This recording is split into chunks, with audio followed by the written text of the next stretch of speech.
Have you ever wondered what life was like 100 years ago? Well, today on Faded and Forgotten History, we get to hear Miss Dot Fant, who's 96 years old, tell about her life growing up in Anderson County, South Carolina. She's a true Southern lady.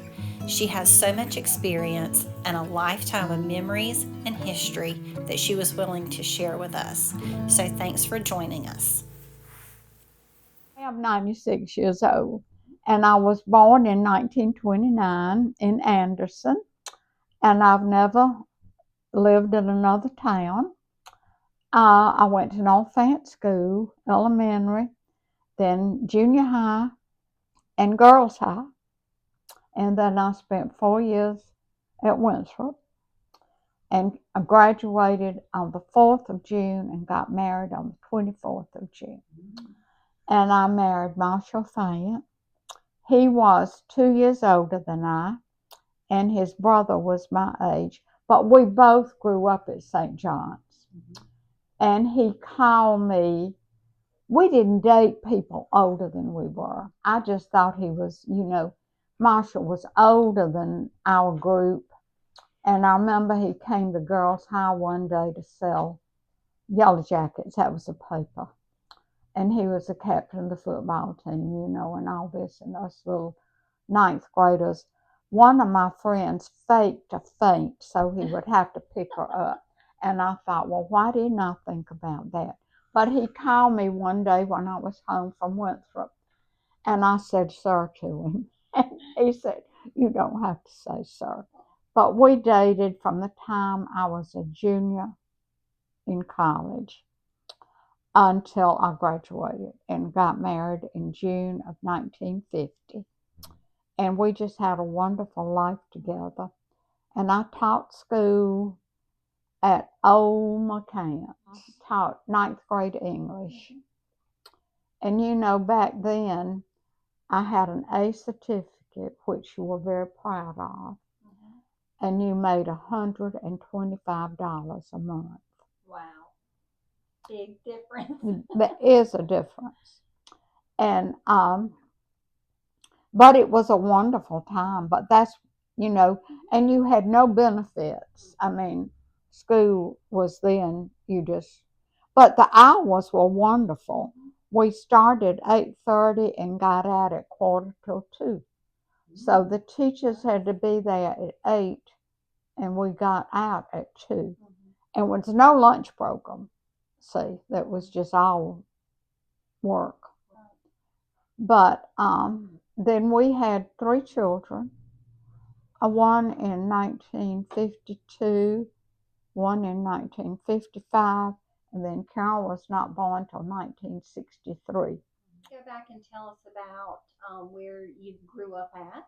Okay, I grew up on Robert Street, which is between Main and Fant. And I do know one thing interesting about them. The fair came down to Cater Park, which you would probably, I'm trying to think what all is down there now. The YMCA was there. Do you remember the old Y? Yes. Okay, well, that was Cater Park, named for Postel Cater. And the fair came there. And the fair and the carnival were always there. Did you ever go to a county fair and the county fair and the carnival were there at the same time. And so when the fair came to town, my daddy was superintendent of Blue Ridge Railroad. And so we had some passes for. But listen, I was not allowed in the front yard when the carnival came. My parents would get up. The milk was delivered to your house back then in glass bottles. Well, they always got up early, but they would meet the milkman because the carnies did not have a good name. They would steal your milk, and mother could not. Anybody would not hang clothes. There was no dryer then. You hung your clothes on the clothesline. They would steal your clothes. And so the week that the carnival was there, we would go, but you had to sort of watch your house. And then I could walk to Girls High, and those were good old days. Where was Girls High? Girls High is where the museum is now. Yeah, that was Girls High. And I've got some pictures of Girls High around here, so I didn't think about getting you out old Anderson pictures. But yes. Oh, we can come back. Well, have you, when you go to do y'all just stop by the museum? No, I mean not going in. There are pictures out and dates right outside, about on the side before you go in. What about your husband? Well, he finished Boys High and then went to Clemson and finished in 1948 and went to work at the store. And what store was that? That was Fant's Bookstore. And it was established in 1851. Marsh was the fifth generation, I think. Wow. Yeah. So they would have been some of the founding Anderson family. Oh, yeah. I'm trying to think. And it was the year that Carol Cochran was born. The store, Marshall sold the store. 1992. Okay, all right. Yeah, because yeah. All right. My granddaughter was born the same day as Kenzie. He saw all the new stores, the big bucks, Office Depot. Yeah. They started off selling just books, but they couldn't make a living at that. When they started, I bought my school books at Fant's Bookstore. We bought our books. And see, they had a contract with the state to sell the state books. Well, the state took it over. Now, I probably mixed that up. But when the state took over the books and you rented them, you remember renting your books? Well, that was their main, what they were selling. Yeah, right. I mean, they sold other books too, but that was the big part. So they had to diversify. So they did several things, but the biggest was when computers came. First was electric typewriters, and I did. Now that I'm jumping, but I had a good job. It was wonderful. Through the school district, they needed a teacher from 9:30 to 11:30 in the mornings to teach how to use an electric typewriter. Well, that was, y'all don't realize it, that was a big do. So we had a school where I had to be there at 9 and got off at 12. Well, the children didn't even know I was gone. So that was great. Yeah. But so they sold the store in you say it's 92, yeah, to Larry Holcomb, whose family has that Modern Supply in Williamston. And Larry is gone now. It's gone. But I inherited the build. They were over on the square on Whitney Street.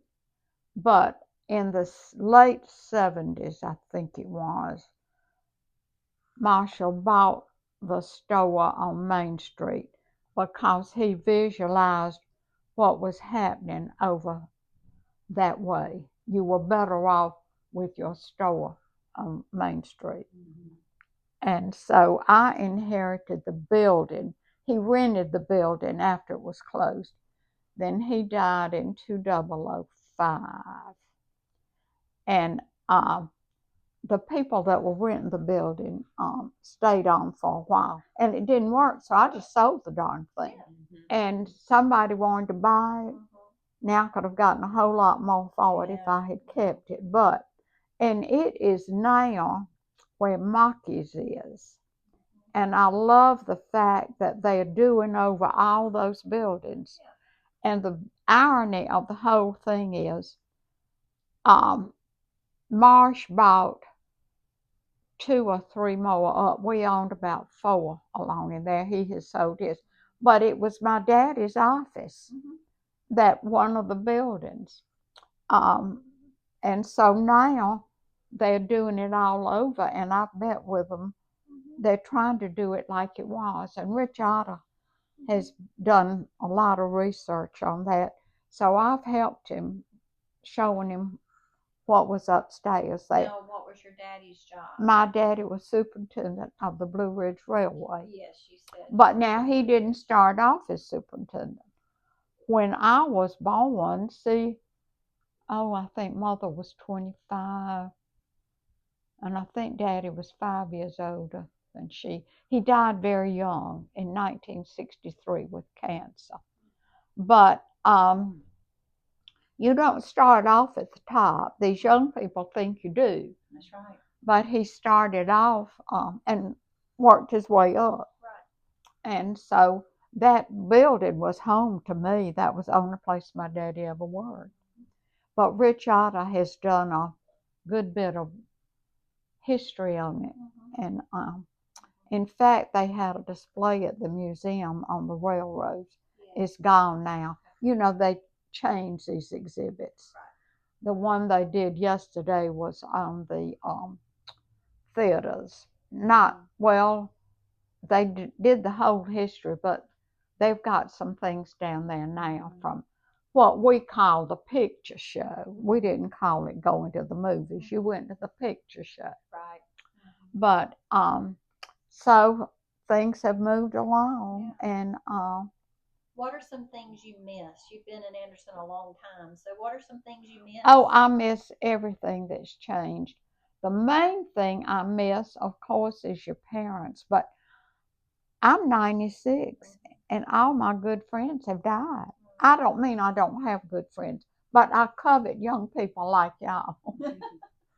And but I have lost all of my college friends, although one of them did. Her daughter brought her to see me this year on the way to the mountains. But you don't find many people that are 96 that are getting around much. A lot of them are in retirement centers, you know. But it's still fun. And I miss terribly the fact that my church has changed. I guess it's a sign of the times, but I'm not. What church do you go to? I go to St. John's. Okay. And I've sat in the same seat for 96 years. My mother and daddy brought me there as a baby, and that's where they sat. And I had to sit with them till you were 2. You could go to the nursery when you turned 2. Wow. But anyway, and Marshall went to St. John's. So, see, we didn't have any problem with that. So that's where y'all met then. Yeah. So backing up for a minute, I wanted to hear about your daddy and the railroad. How did he become this? Well, it's very interesting. Daddy was born in 1899, and fast forward, I don't know how old you would be when the war started, but he was. I don't know whether he was. I guess he was drafted, but he was in the army. Rich Otter did an article on him in the paper. I'd like to find it. And he was sent to the University of Georgia, and the war ended. But he had been there. They were training him to use the telegraph key, which he became very proficient with. But the war was over, and so he had learned all that. So that's when he went to work for Southern Railroad as the telegraph operator. And so he was working in Greenville, and met my mother. And then it was a promotion, although it probably doesn't sound like it. They sent him to Anderson for the Blue Ridge Railroad, which was just a subsidiary of the Southern. And he was a, what do you call it, dispatcher. with that thing. And he was that for a good many years. And when the superintendent that they had retired, Daddy moved on up. But he died at the age of 63, which is not very old. No. But you know, I thought he was an old man. Yeah. Mm-hmm. And your mom died at a young age, you said? Mother lived to be 84. Oh, okay. Yeah, she lived to be 84. But I've outlived her. Yes, See? you have. And so, quite a few years. but yeah, we lived on Robert Street. They built the house, and I don't mean by hand, but they had it built. And I started to school at Dot Fant, and I was still living in that house when we got married. And Mother lived in that house till she died. She died at home. Okay. We were lucky. We had good health. You know, I interrupted when you were telling us about you and Marshall, that you sat in the same pew and your parents took you when you were 2. So how young were you when you met Marshall? All your life you knew him? Yeah. You know how when you go to a church, you all just. Your life. Now, our Sunday school classes were very segregated, though. We had girls' Sunday school and boys' Sunday school. I don't know how y'all. But when you got to be teenagers, you were in the same Sunday school. Okay. But he was 2 years older than I was, and they didn't really fool with us much. We were just sort of. See, we only had 11 grades in school. So I was in the 9th grade, and he was in the 11th. And by the time you got to be a senior, you you didn't want to fool with any. We were the same way, you know. You think you're have really arrived. Right. Huh? Yeah, that's right. When you're a senior, you're it, you know. So we did not start dating until my junior year it went through. And I'm glad we really didn't, because we knew in the very beginning it was good, and I wouldn't have quit school, although some of them did, and you would be sorry. But when I married, or when we married, there was I guess you'd call it a stigma. I don't know the right word. If you accepted your daughter-in-law, you had a big T for her. But it was a wonderful thing, yeah. And they had it all decked out, but it was in the hot summer, and you know, air conditioning wasn't heard of in 19. Well, I guess it was heard of, but not many people have. We didn't have it. That house didn't have it either. But well, do you remember Buena Vista Park? No, not really. I really think, you know, it. I'm not sure it was still really functioning in 1950. It didn't last long. The sign is still up at the museum. Yes. And Marshall's daddy, I do remember his telling the story.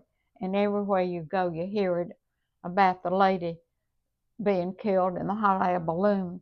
He was there and he remembered it, yeah, because he did tell me that. And I did find out when you marry a Fant, you get palms. You see, my house is loaded with palms. Yes, we noticed those. And if you want some palm fronds, you can certainly help yourself to them. So you get those, and we said that when we walked up. We're like, look at all the palms and palm trees. Wonder if they came from the big house. Oh yeah, they did. They really? Did. Aww. And so I about got too many. We tried to thin them out this past spring, but I do love them. Yeah. I do like them. I'm glad. Oh yeah, they're beautiful. I mean, that would have been a strike against me. You've lived through a lot as far as the world. Yes, I have. I feel very fortunate to have lived that long. Yeah. So, is there any and I've lived in this house since 1956. Yeah. Okay. We moved up here when Marsh was 1. What are your memories on the wars or anything like that? Well, right now I am just very upset because I think everybody's trying to skim off the top. Everybody's trying to steal from wherever they work. It's awful. You see it in schools. businesses, Right. and and some of these politicians, I don't think are really being exactly honest with us. But I am distressed over that. I really think it's time for the world to end. We're getting close. Well, What about like World War II and oh, now World War that? What do you II, think about that? everything was rationed, and my children can't understand why I go around cutting off lights and not throwing things away. We could not throw things away, and I was a depression baby. Right. Okay. What So about that was, of course, I didn't know it. But now back to Calhoun, my grandmother died in the same year Marshall's grandmother did, 1948. But she had made it from 29. See, the Depression started in 29. The banks closed. And my parents certainly were not wealthy. Daddy was the eighth child, and his mother always reminded me of Susanna Wesley. She taught them all at home, and that kind of stuff. But he was the eighth one, and they were losing she was losing the house. I can't remember what year that means. But anyway, Daddy did not have, we were not rich, but they did have enough money to save the house from just being, what would they do? Just take it over? Yeah. And so they owned it and kept it until, I think they still had that house when we married, but they rented it. They made some apartments because they needed to reap a little bit of the money back that they had spent. And then they sold it. And that's when it became the fraternity, the agricultural fraternity house at Clemson. I can't tell you when that was exactly. But I know they still owned it when we married. And probably for several years after that. And I really think they were getting worried that they might not have a buyer, but they wanted it. And so that was good. My grandmother was very strict. We were not allowed to read the funny paper on Sunday, if that tells you how strict. And I know I think these boys, any fraternity house, they gonna act like boys. But it was one of the milder fraternities. Yeah. And so I'm sure if she knew that, she might not have approved. But if it hadn't been that, they would have lost the house, so that would have been worse. And you said it is in Clemson. It's in Clemson now, but it was a town of Calhoun.